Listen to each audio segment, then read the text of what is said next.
It was 1985. I was assistant deputy of mayor for urban planning, and the mayor asked me to give the welcome to the first international Making Livable Cities conference that was held in Venice. I went there, I made my little speech beginning to say, I'm sorry I can stay here only 10 minutes, then I must go in my office to work. But I stayed there. It was very interesting, not my speech, but all the first session of the conference. I stayed there till the end. And then I was captured by the friendship of Henry and Suzanne Lennard, and I went to many other international Making Cities conferences in San Francisco, in Carmel, in Charleston, in Wien, in London, in Ravensbrück, in Siena, once again, twice again in Venice, and so on. Oh, I really don't know if what I told was useful at the conferences to the members, the person that went there. I'm not sure that they learned something from what I tried to say, but sure I learned a lot, especially from the conference, but especially from Henry and from Susan. In my little speech, I tried to explain to the conferences the real quality of Venice, but also her problem. Venice was yet a very beautiful city with a lot of problems.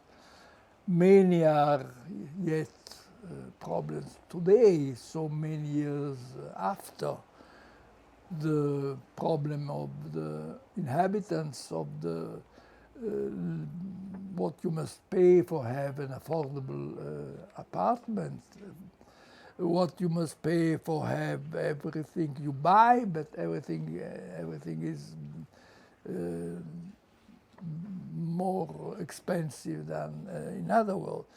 And the flood, the water of the lagoon that comes into the houses, it's not yet a solved problem, but some problems we only have an impression of them. They became very worse after the great problem of tourism.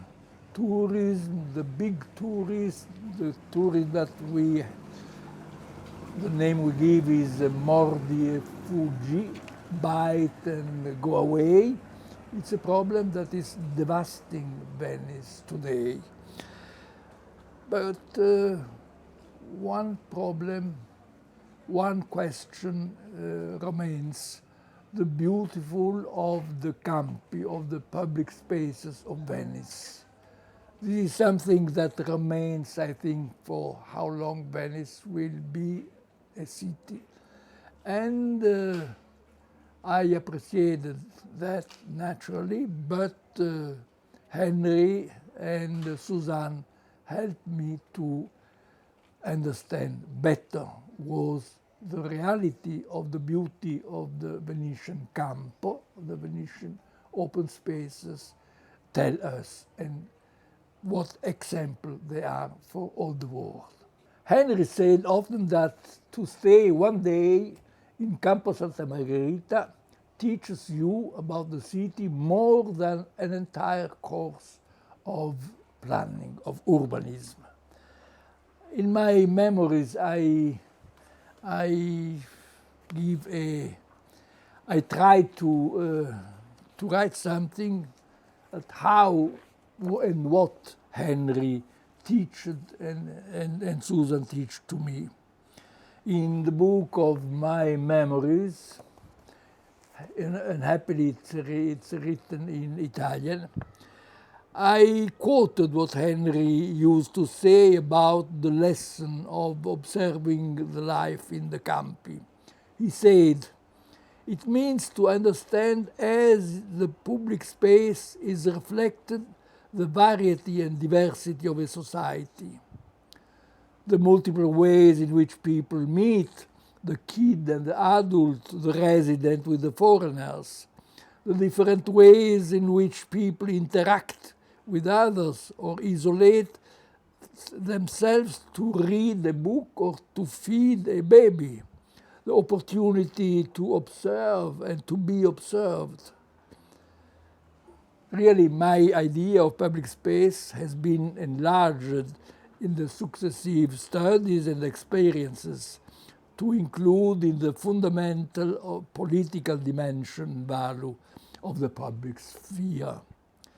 Anyway, I accord more and more on what Henry emphasized about the Venetian campo. In expressing the ideal of public spaces, they embrace important qualities and principles. Public ownership, permeability between public and private space, accessibility and use for all, opportunity of learning and collaborating among different people. In one word, synthesis of utility, equity, comfort, and pleasantness. The lesson of Henry on Venice, on its public spaces, and the miraculous balance between nature and history, between beauty and livability, and between physical spaces and social life, finished here. Now I feel obliged to send you a message of profound worry. Henry would suffer immensely if he saw what the city has become today after 20 years of globalization and bad government. The public spaces are dominated by commerce and consumism. People sitting at cafe and restaurant and buying futile things increase year after year, substituting the children playing, the elderly chatting, the inhabitants getting useful things and services, and the tourists interested in the art and the architecture of the city. For those people, there is not more plus in Venice, like for those people who have a limited amount of money available for enjoying an ordinary coffee. The orders of hit-and-run tourists that arrive with the disproportionate cruiser in town and run about the city without lifting their eyes from the smartphone irremediably may alter the quietness of Campi and Campielli, obstruct the streets, overcrowd the water buses, wear all out the stones and dirty the city, making richer only a small part of the local population. That part that rent out to tourists, perhaps without declaring it to the revenue authorities.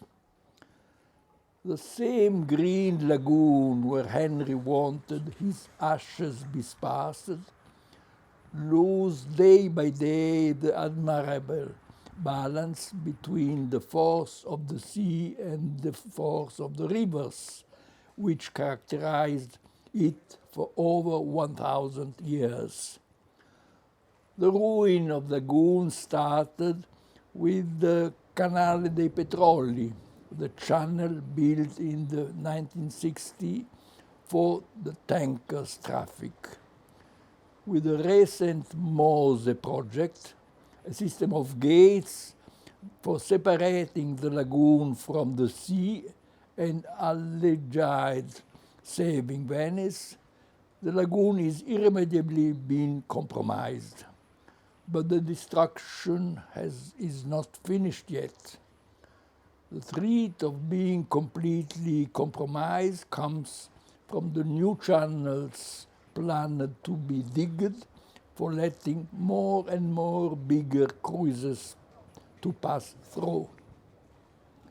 On top of it, a new mayor has been elected in June, with history, a personal history and a program which predicts to be the worst of all those who preceded him.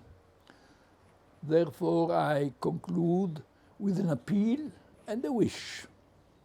Help us to defend Venice, its marvelous public spaces, and let's wish that the efforts we made can give to the city a future at last worthy as its past.